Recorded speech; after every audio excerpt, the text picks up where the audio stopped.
क्षमा करें भगवान, भीतर जाना वर्जित है। क्या कहा? मेरा भीतर जाना वर्जित है?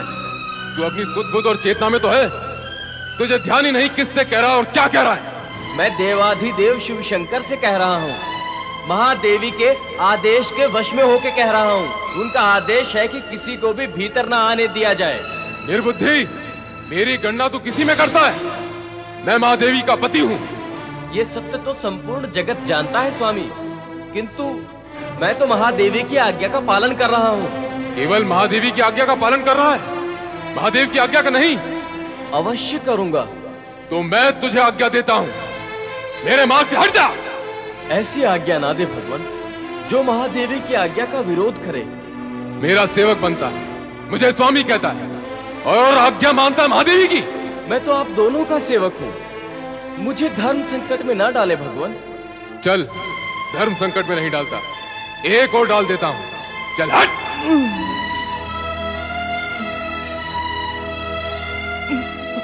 माता पार्वती, क्षमा करना।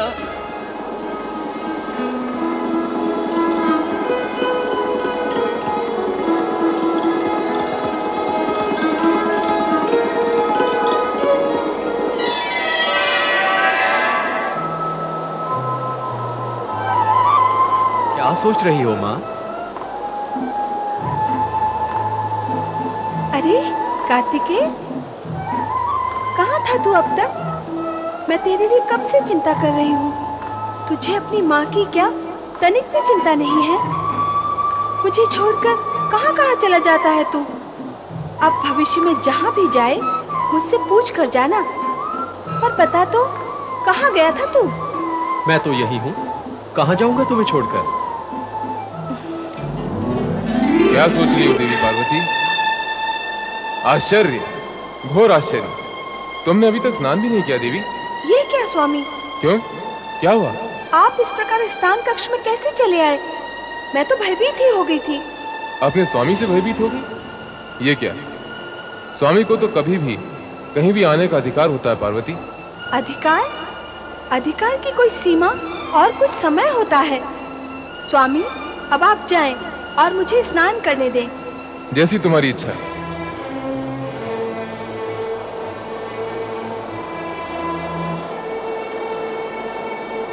नंदी, नंदी। आज्ञा करे माता। आज्ञा नहीं, प्रश्न करना है। जब तुम जानते थे कि मैं स्नान कर रही हूँ, तो अपने स्वामी को भीतर आने से रोका क्यों नहीं? रोका था माता। रोका था? किसे रोका था और कौन रुका? वे तो भीतर आ गए थे, फिर रोका कब और किसे?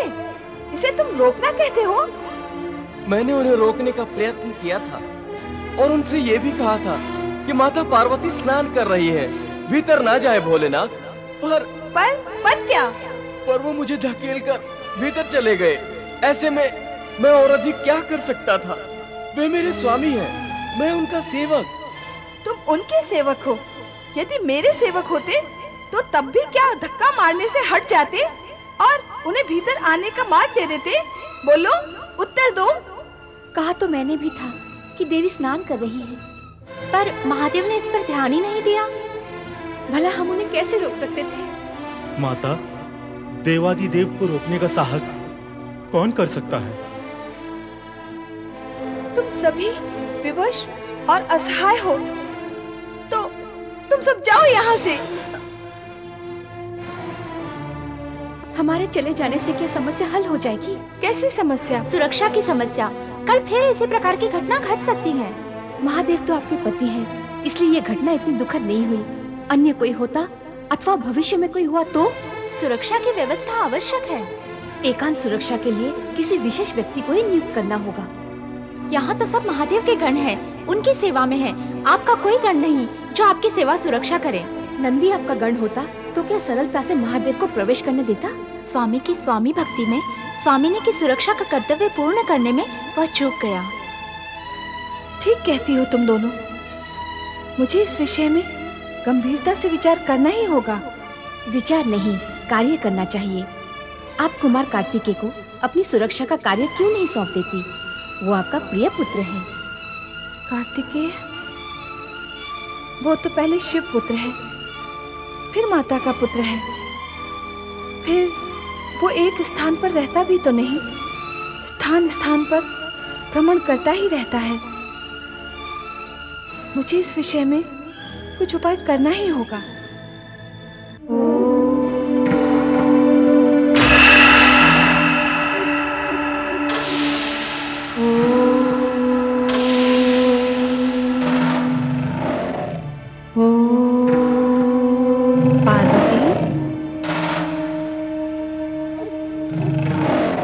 कौन हो तुम?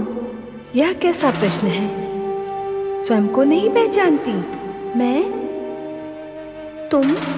हाँ, तू मेरा सगुण रूप है और मैं तेरा निर्गुण रूप हूँ। शक्ति, शिवा। तो एकाकार यह रूप भिन्न क्यों हो गया? लीला की रचना के लिए। लीला? कैसी लीला? लोक कल्याण की, जनहित की। कौन करेगा यह लीला? तेरा पुत्र। कौन? कार्तिकेय। कार्तिकेय शिव पुत्र है। उसने तुम्हारे शरीर से जन्म नहीं लिया है।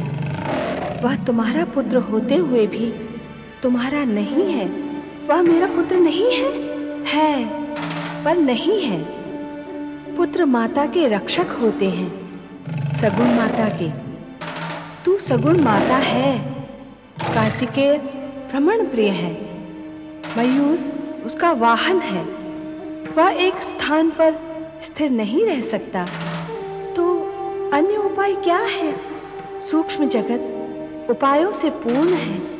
उसे स्थूल जगत में लाना होगा। कैसे? अपने संकल्प से। संकल्प द्वारा अपनी देह से देहज पुत्र को जन्म देकर वही तुम्हारा पुत्र होगा।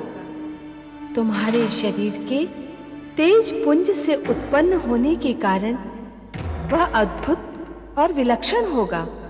अद्भुत और विलक्षण? हाँ, विविध लक्षणों से पूर्ण और अद्भुत। उसकी समानता जगत का अन्य कोई पुत्र नहीं कर पाएगा। सारा जगत उसे मान्यता देगा।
प्रणाम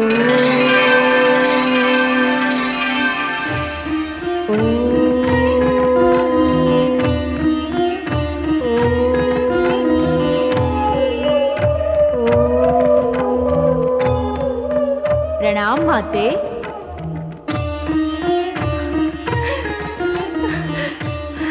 मेरा पुत्र।